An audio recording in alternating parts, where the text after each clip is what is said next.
So for almost the entire 30 years, Mike Jenkins has been providing pro bono services to the South Bay COG. He is a recognized legal expert in this state who has represented many cities, and we couldn't be more fortunate to be on that list as well. Mike will be our moderator for our first panel and will briefly introduce the panel of experts. Mike?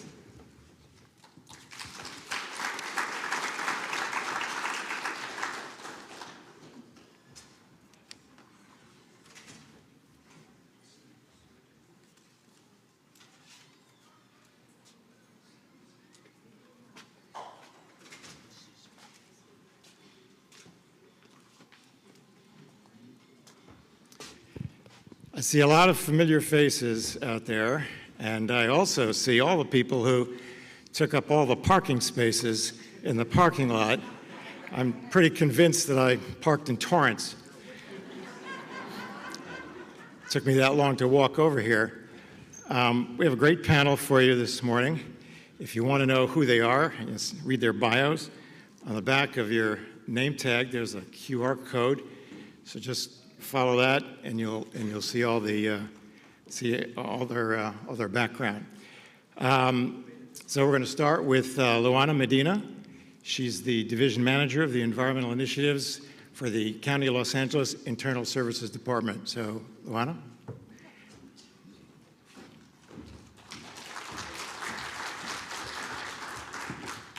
First, I want to thank South Bay City COG for giving me this opportunity to talk about all of the great accomplishments and the future opportunities that the partnership with the County of Los Angeles and South Bay City's COG has to offer and will endure.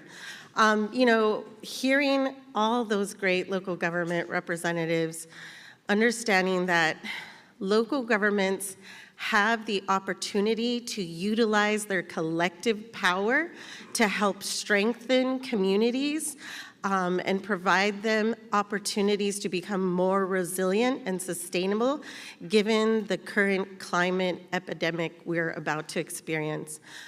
I, at the County of Los Angeles, I am the Environmental Initiatives Division Manager. I manage a portfolio of clean energy programs, but I can tell you with great knowledge that all the accomplishments that we have been able to achieve could not be done without South Bay City's COG's partnership. So let's talk a little bit about what we have been able to do and accomplish over the last year. We have been able to install, with the active partnership with SBCCOG, 54 clean energy heat pumps in public agency facilities across South Bay cities. In addition, we've also been able to help achieve over $1 million in savings. And when we think about sustainability and resiliency, we need to understand it's not just attacking climate change. It's providing resources to communities. So as we drive down costs in our facilities, those dollars can be reallocated to public purpose programs. And we're all here with this idea and notion as local government entities, we're faced with multiple challenges. I heard somebody mention affordable housing, homelessness, public health, and safety.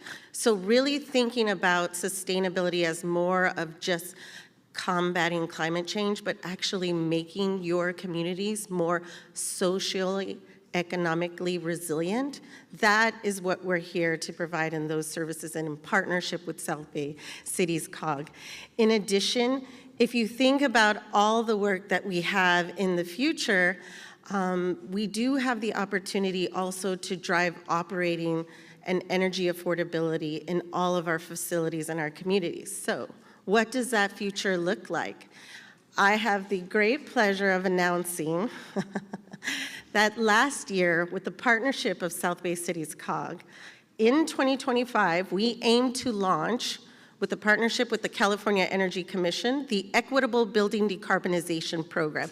That is going to provide $21 million in investment dollars to help over 1,000 households within South Bay City's communities and help them to decarbonize their home and provide a clean energy future for low-income qualified residents. These will be for single-family, multifamily, and mobile home parks. And we couldn't do that without the partnership that we've obtained with South Bay Cities COG. They will be our boots on the ground in your communities, helping those residents to help them become more resilient and more sustainable.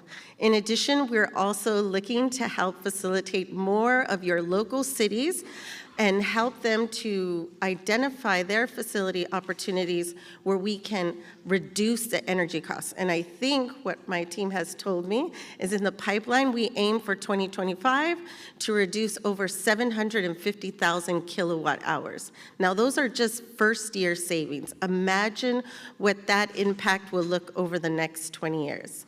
I'm really excited on this partnership, and I'm very excited to be a part of the South Bay Cities COG partnership, and I'm really looking forward to the future. Thank you.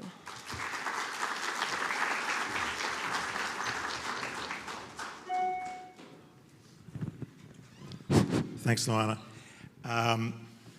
The COG, as all of you know, has been working on energy initiatives for many, many years, and I know they intend to continue that work going forward. Our next speaker is the COG's own Wally Siembab. All of you know Wally.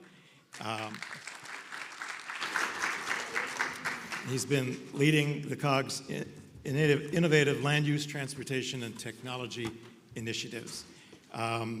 Wally loves synergy, and he loves talking about these separate disciplines. So let's hear from Wally. Thanks, Mike. Well, good morning, South Bay Cities.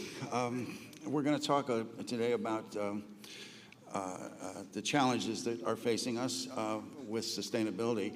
But for old-timers, and maybe I shouldn't say old-timers, but long-timers, I'm an old-timer, we've been running a research and demonstration program for 20 years with about $6 million of external funds. So a lot of what I'm going to say is backed up by actual data and pilot projects. So it may seem far out to you, but we've tested a lot of this stuff. And if only I could learn how to do this. Okay.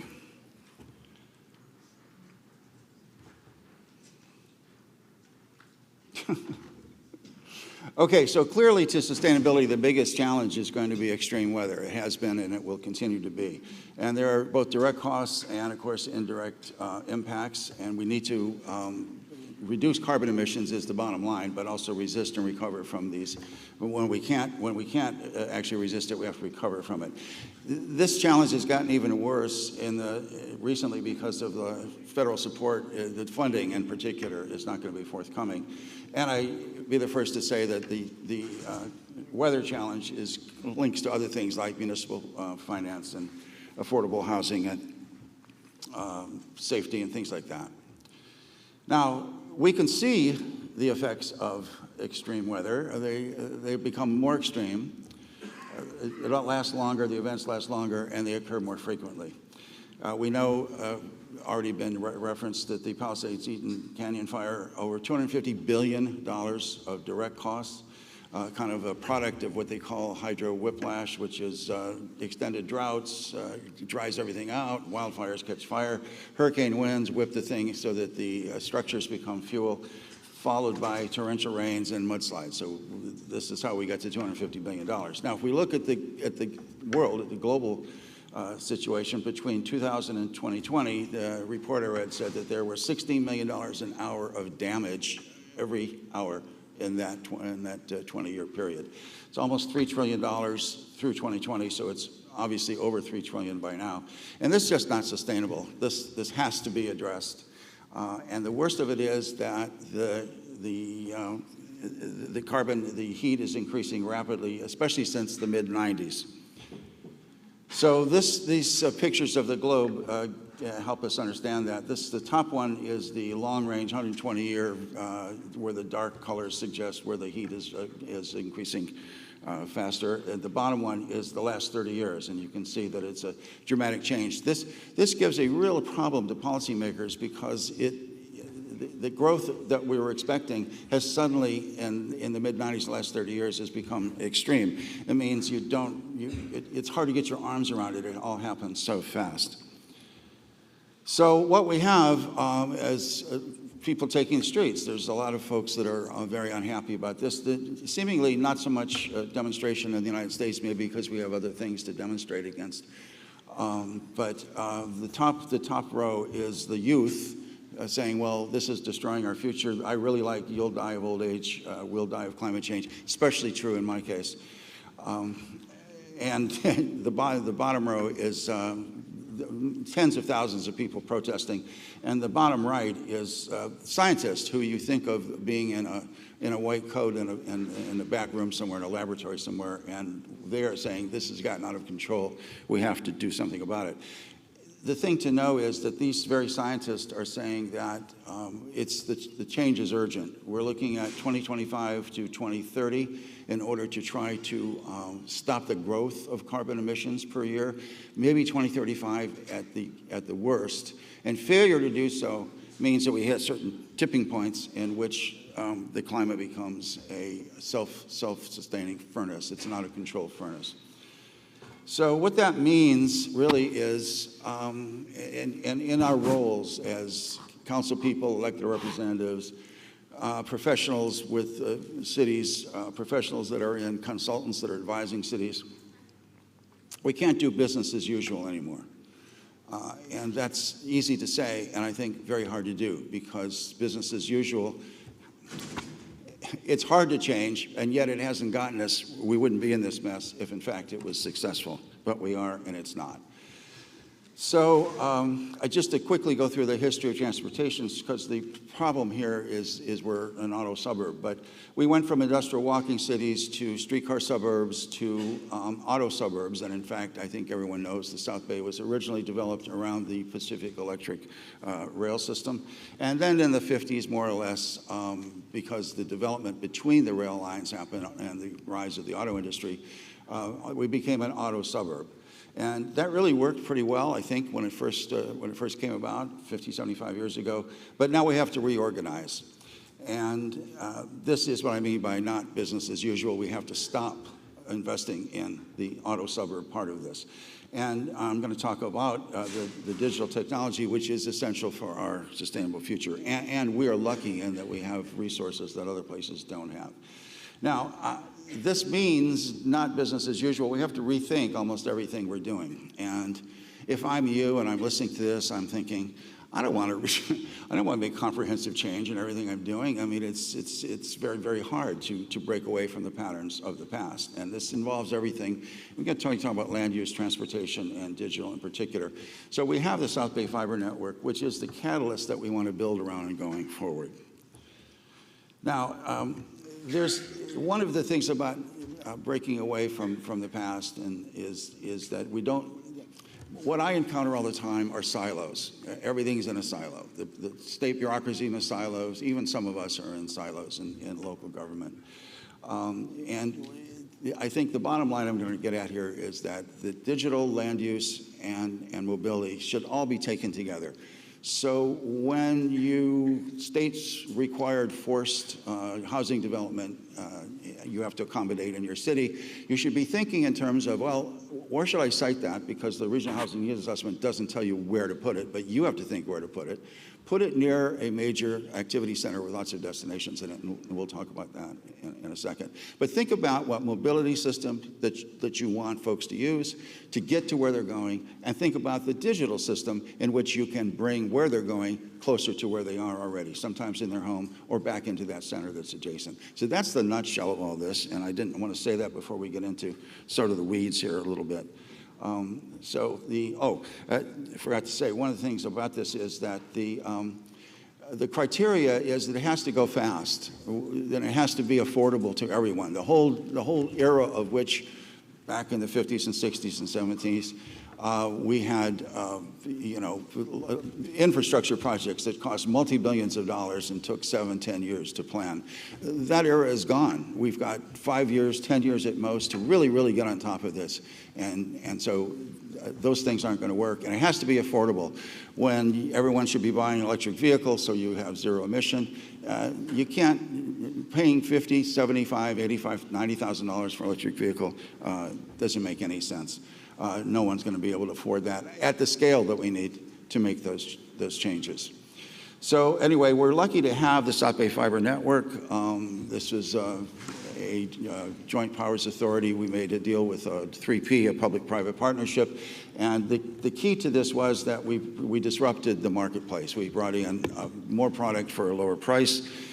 And having said that, what we're finding is the legacy carriers are now coming out and lowering their price under pressure that we created through having the South Bay Fiber Network.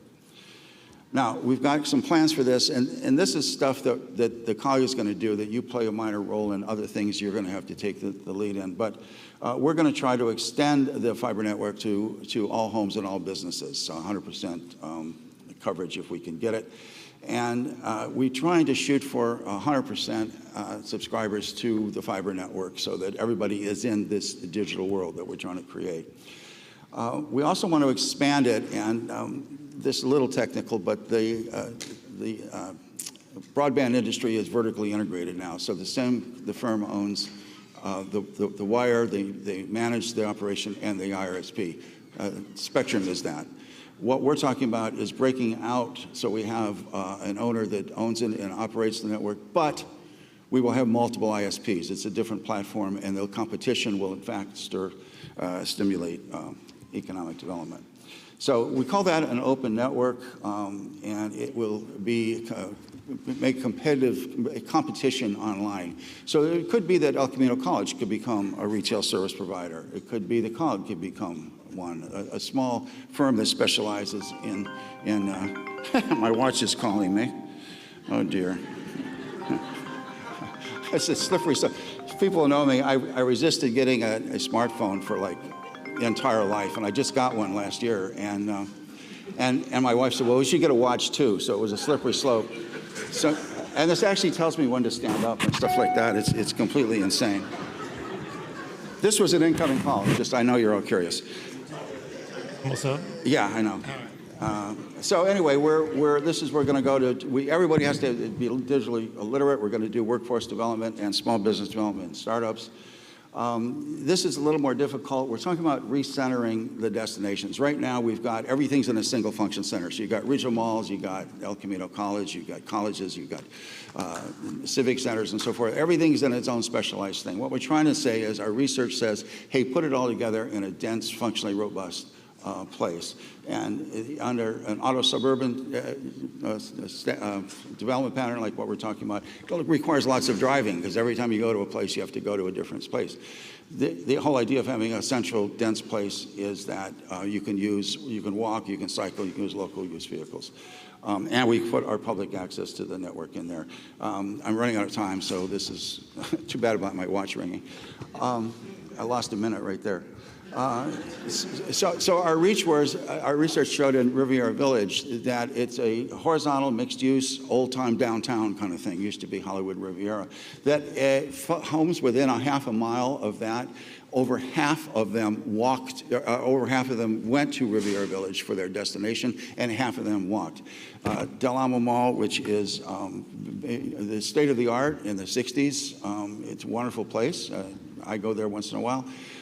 And the city of Torrance is allowing some housing there. So there you have an activity center with housing next to it, but you should think in terms of what's the mobility component of that and what's the digital component of that. How many destinations can we bring close to them?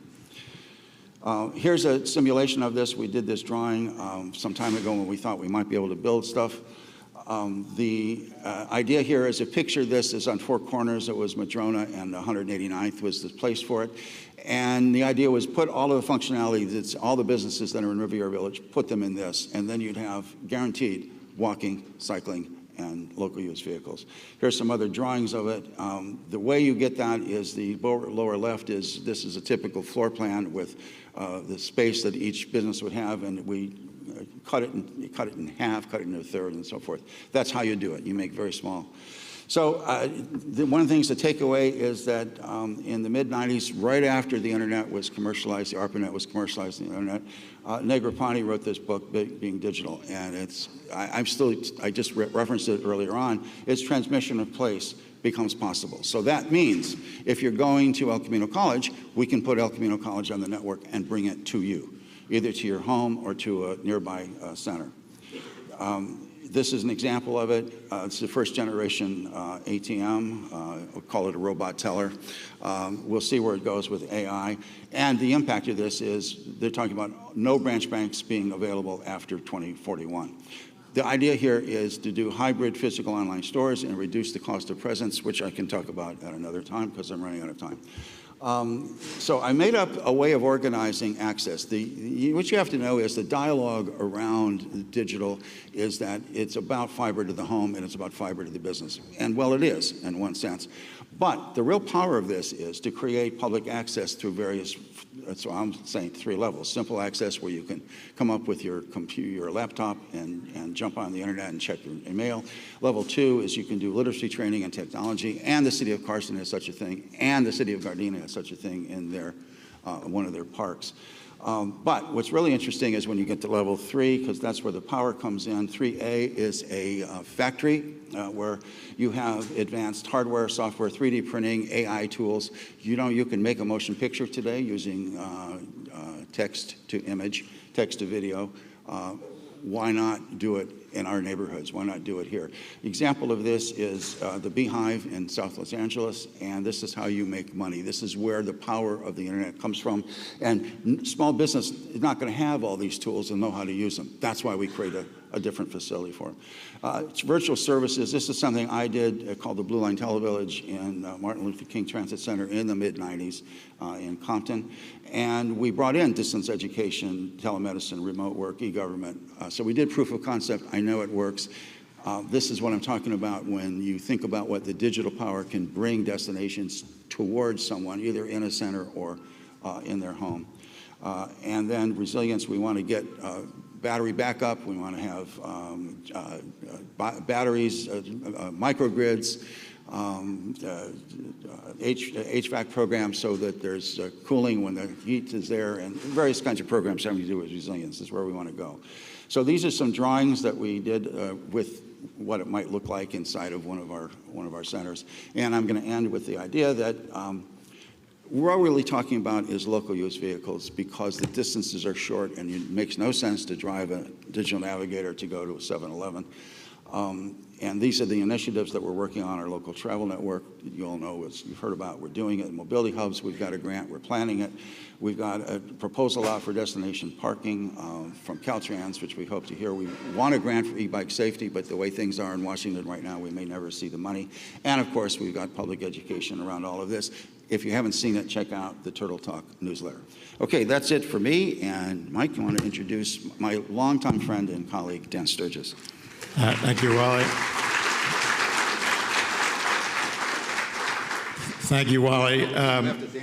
I'm going to take your and Luana's message to heart. As soon as I unload my Tesla, I'm going to buy an e-bike.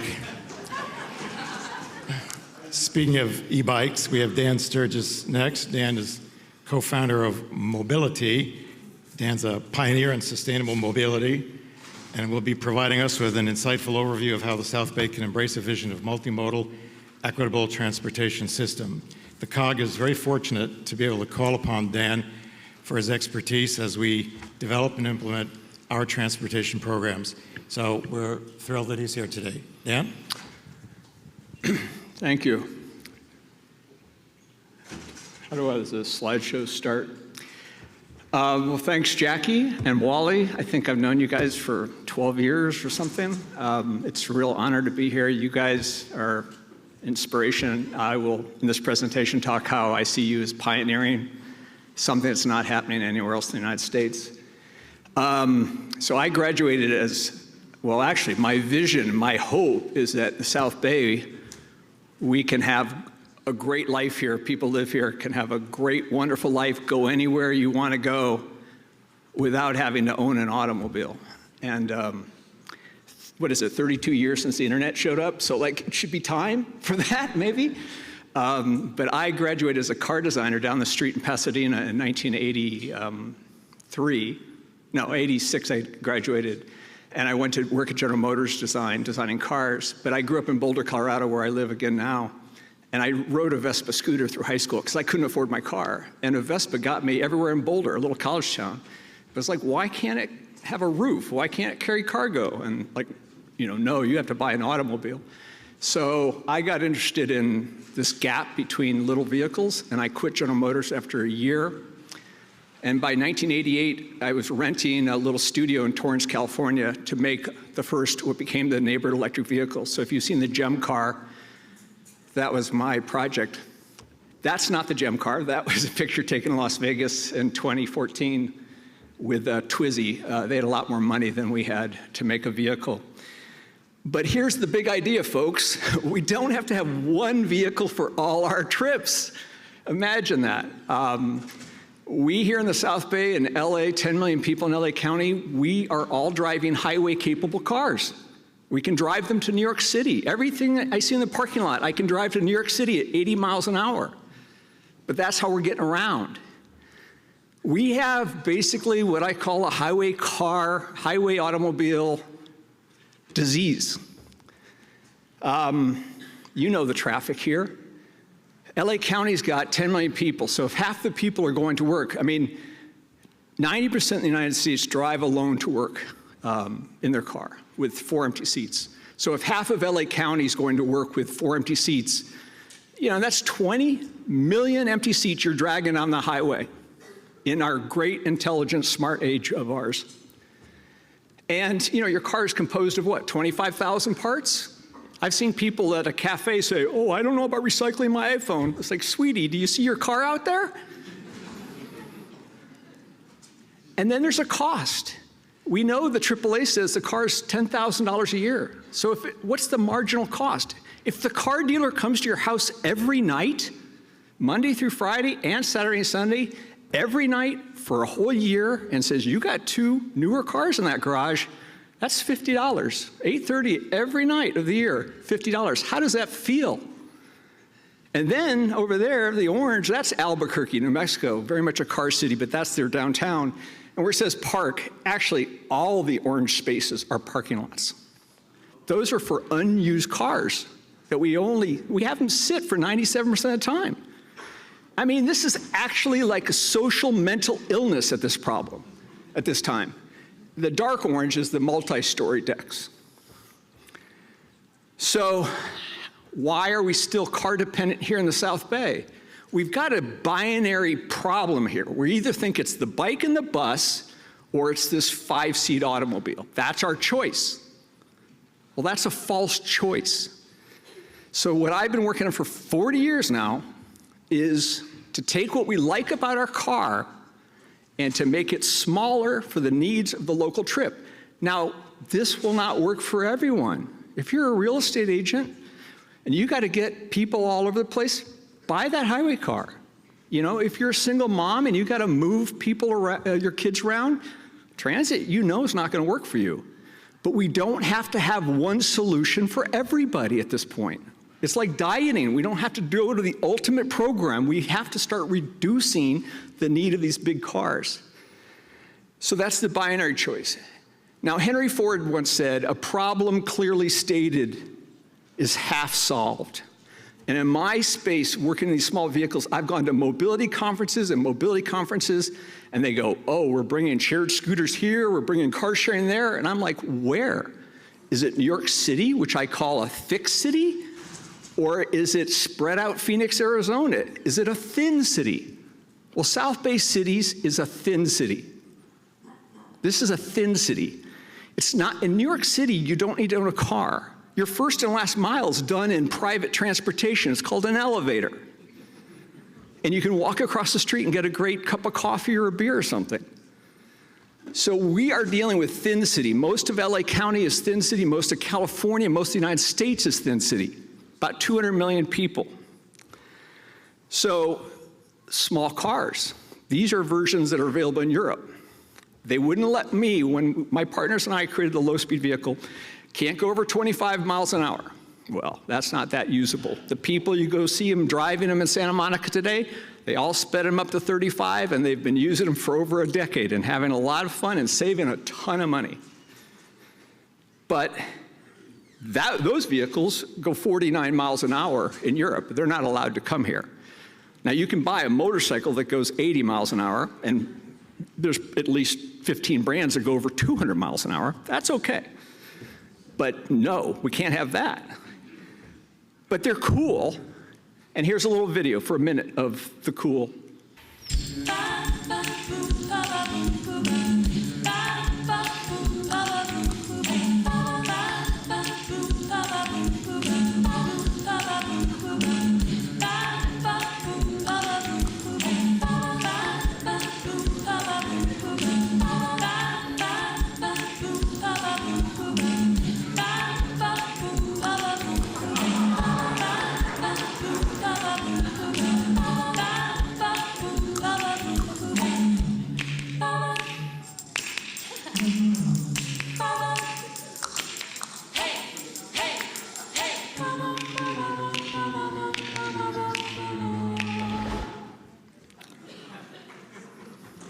Glad you enjoyed that.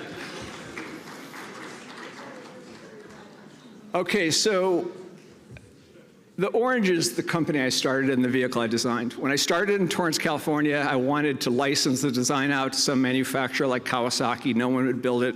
So I started a company and we got it to production in '95. We went bankrupt after a year and a half, stupid stuff, but the company's still, our vehicle's still being produced today in Anaheim 30 years later. That's the GEM car. Does it cost too much money, $14.90?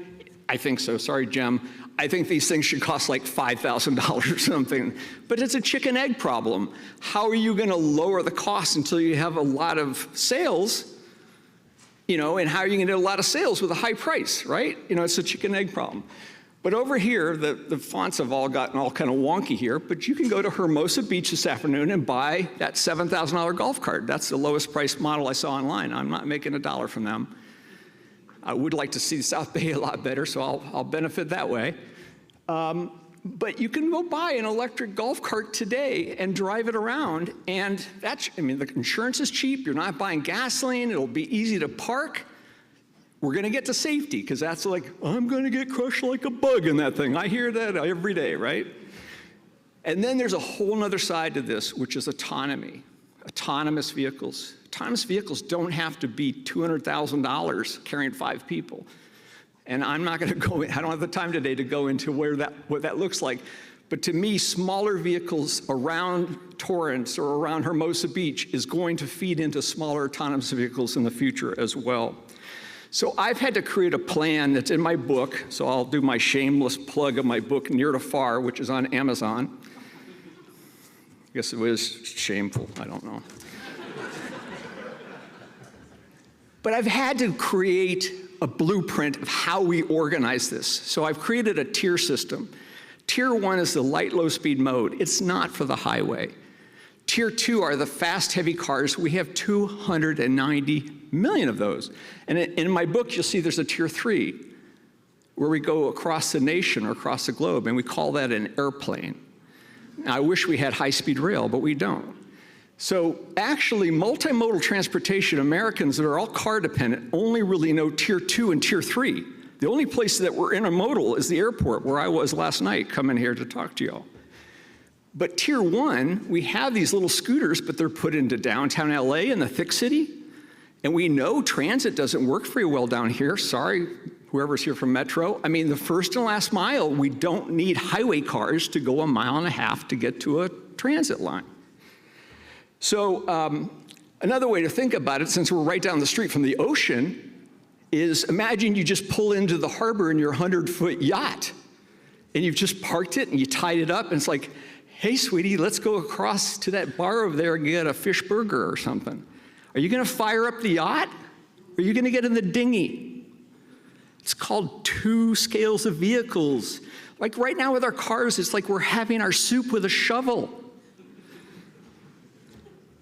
And then someone told me that land actually is worth a lot of money. I don't know who told me that. recently, someone said, land's worth a lot of money. You can park so many small vehicles in the space of the land. If we can start taking a third of our parking lots that we don't need anymore to make affordable housing, you want to grow food, you want kids to have a place where there's actually green grass, it's called taking our land and making better use of it. Okay, so how does this all work together? I'm going to show you basically a blueprint of all these zones. Now, this is Detroit, so I don't know if you know Detroit. And this is a crude. But the idea is if I live, let's say, in Ann Arbor, or if I live in Oak Park or something, again, most households will have the highway car, the FAR car, but the small vehicle is for local. And then where I live in Boulder, Colorado, a third of us telecommute. We don't need all the FAR cars. So if I use the second vehicles to go around locally, and then if I need to go far, I either get on public transit, or maybe Uber's gonna offer us really cool vans to go from one to another. If this looks familiar, this is our airplane system at the bigger scales of vehicles, tier 2, tier 3. It's like there you are in LA and there you are in Miami, you use your vehicle, then you get another way to get across the region. I'll explain that some other day, but honey, can I take the FAR car to Pasadena? This is the future I think we can have here. And if your spouse, partner's FAR car is not available, then you go down to the Mobility Hub and you rent one. Call it micro rental, rent by the minute, rent by the hour. Okay, safety. Safety is the biggest thing with these small vehicles. That's one of our owners. He goes by Fear Daddy up there in, you might see him on Lincoln Boulevard. He's up there a lot. And it's a long story. It's a wonderful story about how his family got rid of their automobiles over years and how his son grew up in the backseat of an open neighborhood vehicle and knows all the time where he is in Santa Monica while his friends have to look at the phone. But we can start creating better bike lanes, infrastructure for local lanes. What's happening here with Jackie and Wally and all the staff at South Bay Cities, it's not happening anywhere in the United States. The local travel network is the first of its type in the United States. So we should support it. And the far right, a famous inventor said to me once, Dan, you're not going to, making changes like lighting a fire in the fireplace. You can't take the flame to the big log. You have to find the kindling and the places where it'll light. You are right against the ocean. And the thing that happens at the Pacific Ocean is that the automobiles can't drive in the water. So they stop. So right outside here in Carson, we have these arterial roads where everything's going 50 miles an hour, and a little vehicle feels a little dangerous. But you go to Hermosa Beach, and you're 2 blocks from the ocean, and there's no fast traffic heading to Tokyo. So it's calm. And what we need to do is make this better there, and then calm and figure out how to manage the bigger vehicles. Like I was on a little scooter in Boulder, Colorado 3 days ago, the Lime scooter, 30 pounds, and it starts geofencing me. It goes, you're going by the pedestrian zone. Boop, boop, boop, boop. And I'm like, what? You're geofencing my 30-pound vehicle? Why the 7,000-pound vehicle here is just blowing down the road at 50? And I get that gets into privacy and people push back on that stuff, but we can figure this out. So the other thing we can do too is we can make the commercial district in Torrance, the commercial district in Riera Village, or however it's called, we allow the small vehicles to have the priority. If I can drive from my house in the small vehicle and go right to the coffee shop, but the big vehicle has to park 5 blocks away, then the little vehicle is going to have a lot more value to me. And that's the thing we can do. And then the last point about safety is vehicle and mode compatibility. We have parking lots across America where somehow people and children and families walk down these streets where these 7,000-pound SUVs are traveling. It's called a parking lot. Why is that pretty safe overall? It's because we treat it like a zone, we create etiquette and a behavior around it. And this is what we need to do, in my opinion, for local travel vehicles.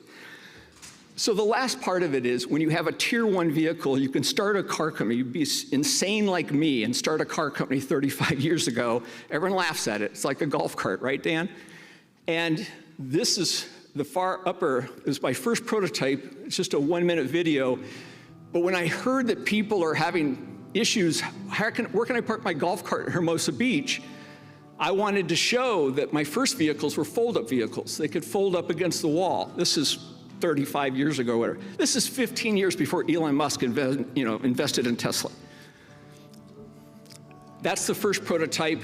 And then we had to make it more for like American markets. This is 92. This is all before it became the GEM car.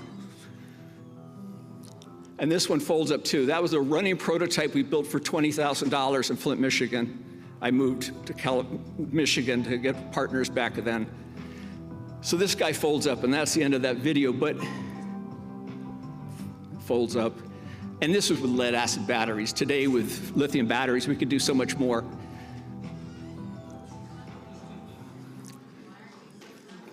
But we have 3D printing. I mean, would you like to be able to drive around South Bay and drive vehicles that your high school students designed and built, that they can shape the world?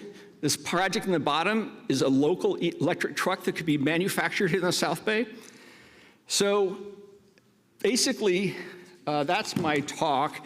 Now, even though South Bay Cities is doing amazing things, I have a little thing. So if you see me in my yellow pants today at lunch, a QR code here would link you right now that I'm gonna give this talk that I did here 4 weeks from today. I'll probably be in Boulder, so it'll be virtual. And I already have a sign up for the webinar. And what I'm gonna do is present it again. Maybe only 2 people come, I don't know. The point of it is, I think, who's the coalition of the willing? Who in the South Bay wants to advance beyond this craziness that we have? And so I'm gonna give this talk again in 4 weeks, April 24th, your lunchtime. And if someone has ideas, if you know someone across the street that wants to see things improve here, we need people to step up now. Time is time for the adults, time for design. Thank you very much.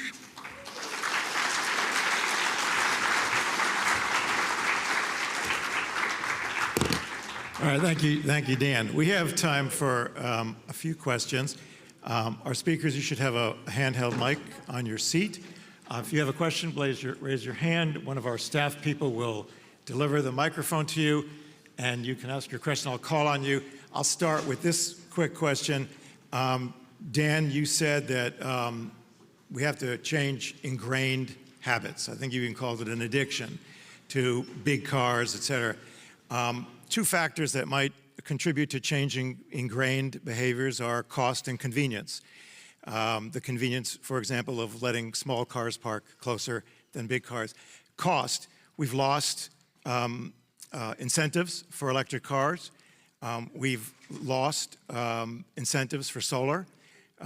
And so when you're going in that direction, rather than the incentivizing direction, by making it more cost effective for people to put on panels on their roofs, install solar batteries, buy an electric car, you're really, at this point, swimming against the tide. So I just want to ask all 3 of you if you have any thoughts about how we overcome those deterrents and move in the direction you want to move in. Yeah. Let me make sure this is on. No, I really appreciate your presentations, and I appreciate your question, Michael. But I think one of the things, as a local government, we need to think about our community members. I would love a second car. I am a single mom with 2 kids. I live in a disadvantaged community within the county of Los Angeles. I cannot afford a second car. I think what we really need to do is mobilize options that allow for resources to be tapped. So regardless, let's say, if federal funding dries up, or if incentives, even within the state, are reduced due to the current deficit, we need to look to capital markets to identify ways to build products that allow people like me and you to leverage clean energy options or clean mobility options. And we need to make them solutions that are amenable and economically affordable. So for instance, you spoke about solar. You know, through the County of Los Angeles and Southern California Regional Energy Network, which I didn't go into detail, and now I feel bad, I should have, because we offer so many programs. But one of the things we're thinking about is how do we help middle to low income individuals tap into resiliency? So we're going to work with the California Public Utilities Commission to seek to provide a program that stacks capital financing incentives, federal tax credits, because they still exist and they're likely to stay for a little bit longer, to make options such as solar affordable and amenable and accessible, right? We shouldn't have people going into long-term debt to have clean energy options.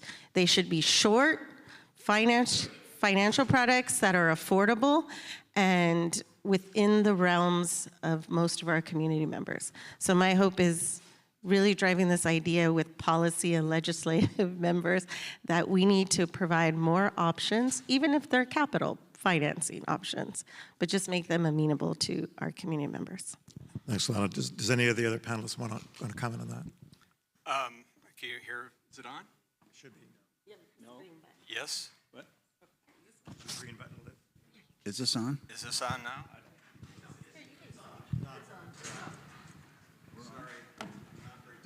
Doesn't sound on, but okay.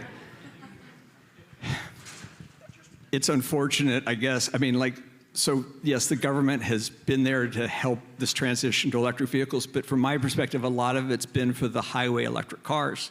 So, you know, we're talking about these electric automobiles that we're used to for our whole lives, really, and then it's like these 2,000-pound battery packs and all these minerals coming from other countries, some from not great sources. And what, we're gonna just have those battery packs sit in our parking lots for 97% of the time? I would have given up on this whole thing if it wasn't for the economics of what I call multimodal mobility or multi-mobility and micromobility. So the idea here is what I'm showing you is at scale. I mean, the first calculator was $250. Now you get one free in your cereal or something. So, I mean, like, we could be having vehicles that cost $29.95 that you drive for 15 years. We could do that. But it's about us coming together and creating that zone or the, you know, because most people buy their car by test driving it. So we need to test drive the zone where these little vehicles are appreciated and safe. If we build that, I believe they will come. The main point is industry, the car companies. I know the CEO of Ford for 15 years. They are trying to take all this advancement in electric vehicles and then autonomy and stuff it in an old paradigm of this one car that takes you everywhere before there was like a digital revolution. So the fact is, we really don't need government in the way we've needed them to kind of cue things up, that we can do this at this point ourselves if we want to do it. Thanks, Dan. Let's take a question from the audience. Who's, okay, right there? To say that the technology and everything that's been presented sounds great, it's very sustainable and everything, but one of the problems that we have in California and in LA County in general is that the cost of living is high and people have to travel a distance to make work to be able to afford not even a home, but somewhere to stay, a roof over their head, whether it's rent, not even ownership. So introducing those concepts are great, but not if you're integrating the relativity of work to your work, what you call home. I mean, even if you took research and development and even saw where people spent their money, you'd see that people travel to go to a Costco or to go somewhere where they need, you know, for family, for example, for a family in general, they're gonna go to these kinds of places. They're not in your backyard. So the concepts are great. Yes, they're sustainable, but the infrastructure, unfortunately, we just don't have that relativity there. I mean, probably if you took a survey right now of hands, how many people travel more than 25 miles to work to make, you know, I think in California right now, to be in the middle class, you have to make $250,000 a year. That's what I actually think right last night even. So, I mean, would everybody agree that, you know, you're traveling at least 25 miles or more?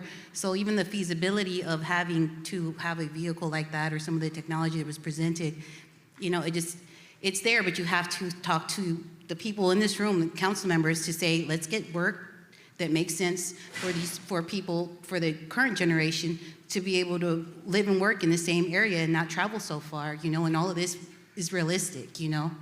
You just, you know, consider that. Somebody want to comment on that? Go ahead, Dan. Go ahead, Lon. No, I think you make a really good point, and I think another thing that we're going to have to do over these next 4 years is look to private-public partnerships. So one of the things that we can do as local governments is really look to our private entities and identify ways to, I like to say this, split incentive model, meaning you're helping to support their organization, of course, to allocate revenue and to make revenue, but also to have the second piece, which is the public need. So for instance, many of you are probably familiar with Blue LA, which is that kind of ride sharing. They take electric vehicles and they allow like this ride sharing principle, right? But that's really in a metro area. But what if we take a model like that and put it into more local communities, right?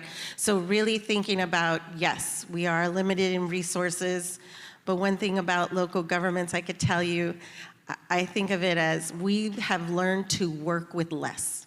And we make opportunities from that. And so really thinking about what are the private businesses within your communities. For instance, I know the city of Hawthorne, you guys got some really great entities and organizations working in the city of Hawthorne. What private partnerships can we hold together collectively and really amplify those opportunities? You know, federal funding may dissipate, but there is philanthropic opportunities, and we need to make that case that private entities can be profitable, but at the same time equitable in helping our communities. So really thinking about that process and how do we make that value proposition to them.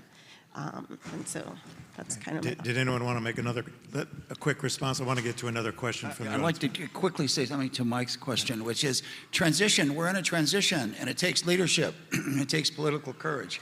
And all of us have this opportunity. If you believe what we're saying today about the interaction between land use and transportation and smaller transportation and digital, you got to speak up. And leaders, Jackie and I were in PUC in 2018, sitting at the table with the senior staff, talking to them about the essential need to have a subsidy, a rebate for a local use vehicle.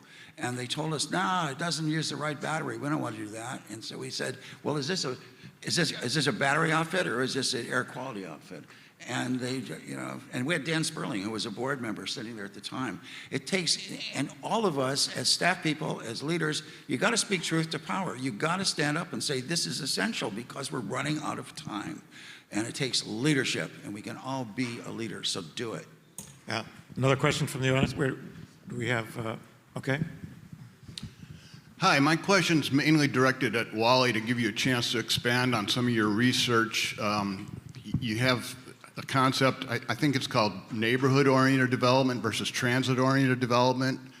And it looks like there's a connection in the plans to expand the fiber optic network to have these digital hubs. And it'd be also worth acknowledging how the slow-speed network we're developing ties into all this. Thank you. Okay, well, I could say that in 2018, we did a five-hour presentation on this stuff. So what you need to do is call my watch, and I'll get back to you. No, I'm serious. It is that I would say neighborhood and network-oriented development, just as opposed to transit-oriented development, where we have a 3% mode share of transit. Building destinations and origins around public transit doesn't make any sense. If we can build up the idea of public access to our digital networks, which I laid out 3 levels of that, including level 3, which has the factories and the access centers and stuff, then that it brings things to the neighborhood, which we can then use neighborhood vehicles to get around. So as I say, I could do 5 hours, but okay, got it. All right, we have time for one more question from the audience. I can just respond to the woman too about the longer trips. You know, to me, the future is more like Tarzan swinging from one mode of transportation to another, you know, vine to vine, and we don't have that network right now. But I worked for one of the biggest van pool companies at the time. People were using van pools to go 25 miles to work, 30 miles. And it was an issue of like, how do I get to the van pool? Do I need a highway car to go a mile to a meet point? And here the South Bay City COG is now working with SCAG and others on mobility hubs. A mobility hub, as I would define it, is how you go from a local type of movement or mobility to access other parts of your region, like a teeny little airport. And so we can help commuters that have a consistent work site, millions of us, and we can help people that telecommute and live in the community. We can help retired people. We're not gonna help everybody as we get this thing started, but we're gonna build this network. I think of it like the first fax machines. Like, who bought the first fax machine? Nobody. It was two. They bought two. It was the CEO or something with their lawyer, and now they could fax between those two. So maybe it's El Segundo, where there's a bunch of residents that live in a residential area, and a lot of them work in Culver City or in Pasadena, and you build that fax machine, those two mobility hubs, where people can start having to not own two cars, maybe not owning one car. And we start building this network, and so you can go locally as you need to, and you can go far. And some people are just going to need that highway car all the time. I get that. But we can do better than what we're doing, I think. Okay, we have one final question right here. Yes, I wanted to discuss the whole thing about the solar power, because I tried to get solar panels put on my house, and the first thing they ask, can I see your electric bills? And when I did the math, what they were charging, $20,000 to put up solar panels, that was the amount my electric bill would be. So my question is, how could we get these companies just to pay charges for the materials and the labor, not the estimated cost that we would have in the future? Because if you start with the solar panels, you can get an electric car and you can charge it because you're saving money. But as it is right now, you're not saving money. Yeah, and I'm getting pennies for the surplus electricity that I produce and send back to SCE, and I'm really pissed off about it.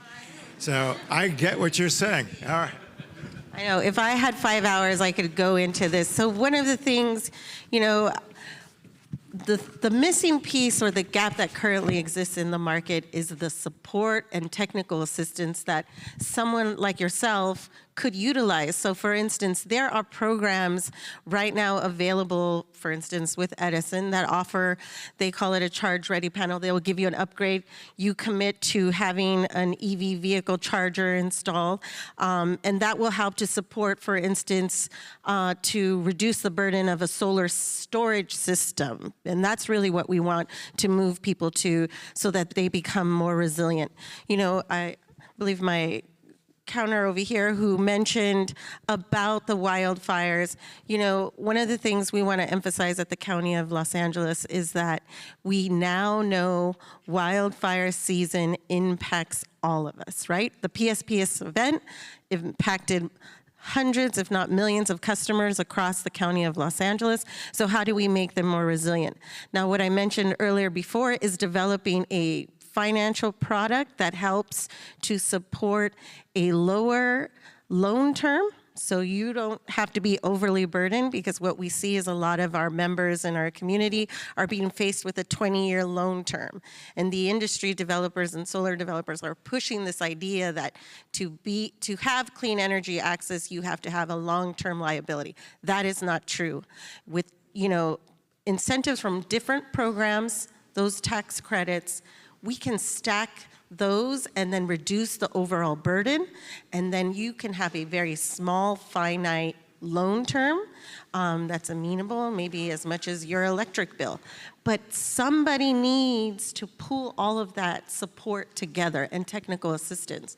And that's what we're trying to drive in the state of California, is that market support and technical assistance can help drive consumers to become more resilient and sustainable.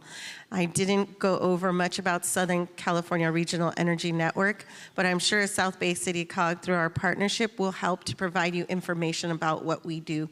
We provide no-cost services to even public agencies, from project conception to project delivery. So that means you don't have to have additional FTEs. You don't have to have additional capacity. We're going to help you do that for you at no cost. And we're starting a new direct install program for our public agencies. So you'll be able to retrofit some of your smaller facilities at no cost. So these are energy efficiency upgrades that will be available to you. I'm sorry I didn't go over through a big PowerPoint, but if I had more time, I would. But really seek out the partnership with South Bay City COG. They're here to support you, and we are in partnership with them.